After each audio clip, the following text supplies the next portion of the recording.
اس کے بارے میں بہت ساری تعویل کی، بہت ساری باتیں انہوں نے کی۔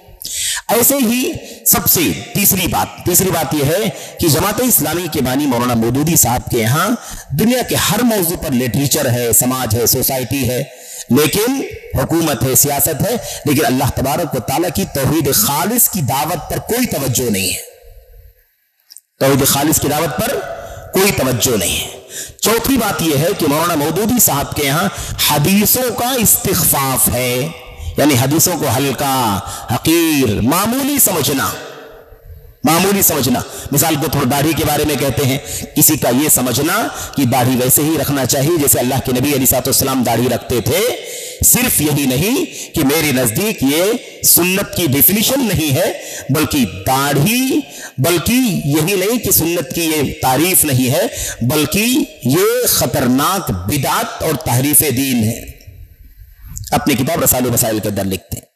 دجال کے بارے میں لکھتے ہیں کہ اللہ کے نبی علیہ السلام نے دجال کے بارے میں کئی بار فتایا کہ دجال نکلے گا، لیکن آج 1350 سال گزر گئے، ابھی تک نہیں نکلا۔ اس سے معلوم پڑتا ہے کہ یہ بات اب تک سچ ثابت نہیں ہوئی۔ اللہ کے نبی علیہ السلام کو دجال کے بارے میں خود بھی شک تھا۔ استغفر اللہ۔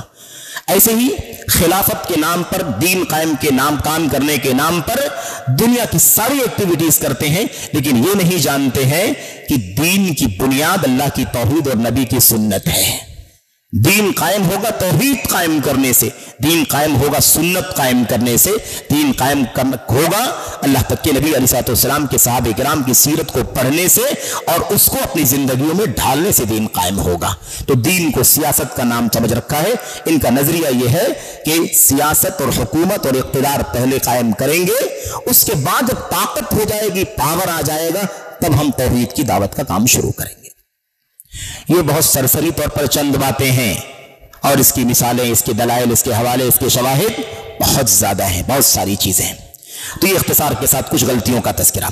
اسرار احمد کون تھے اور ان کا عقیدہ کیسا تھا؟ اسرار احمد صاحب جماعت اسلامی کے فرد تھے۔ اسرار احمد، ڈاکٹر اسرار احمد جو پاکستان کے ہیں، جو یہاں ڈاکٹر ذاکر نائک صاحب کی پیس کانفرنس میں کئی مرتبہ مقرر کی حیثیت سے بلائے گئے، اور ہندوستان کی ملک وطن عزیز ہندوستان کے پلیٹ فارم سے ان کو متعارف کرایا گیا۔ ڈاکٹر اسرار احمد خان بھی جماعت اسلامی کے ہی فرد تھے۔ مولانا مودودی اور ڈاکٹر اسرار کے عقائد، افکار، نظریات میں کوئی ٹکراؤ نہیں تھا، کوئی اختلاف نہیں تھا۔ یہ بات ڈاکٹر اسرار صاحب نے خود اپنی ویڈیو میں کہی ہے کہ ہمارا اور مولانا مودودی کا فکر میں کوئی اختلاف نہیں ہے۔ جو ہم الگ ہوئے ان سے، جماعت اسلامی سے الگ ہو کر کے ہم نے تنظیم اسلامی بنائی، اس کی وجہ صرف اتنی سی ہے کہ پاکستان میں الیکشن ہو تو ہم جماعت اسلامی کے لوگ الیکشن میں حصہ لیں یا حصہ نہ لیں، کینڈیڈیٹ لائیں یا نہ لائیں، امیدوار کھڑا کریں یا نہ کھڑا کریں، اس طرح کے مسائل پہ ہمارا ان کا اختلاف ہوا، اس لیے ہم دونوں ایک دوسرے سے الگ ہو گئے، ورنہ مولانا مودودی کی فکر اور ہماری فکر میں کوئی اختلاف نہیں ہے۔ یہ ڈاکٹر اسرار صاحب نے خود اس بات کی وضاحت کی ہے، اور ان کا عقیدہ، ان کا نظریہ ویسے ہی تھا جیسے مولانا مودودی صاحب کا تھا، تھوڑے بہت فرق کے ساتھ۔ اور صوفیت کی دعوت میں، تصوف کا پیغام پہنچانے میں ڈاکٹر اسرار صاحب نے بہت بڑا کارنامہ انجام دیا ہے۔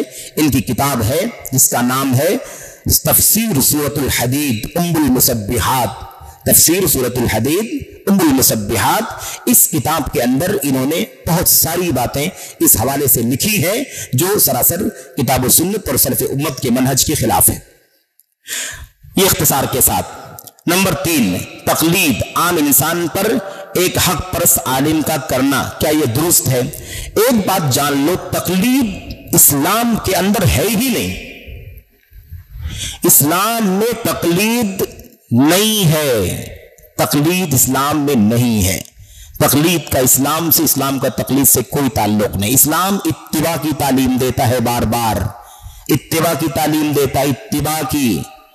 اتبعوا ما انزل الیکم من ربکم، تمہارے رب کی طرف سے جو اتارا گیا ہے اس کی پیروی کرو۔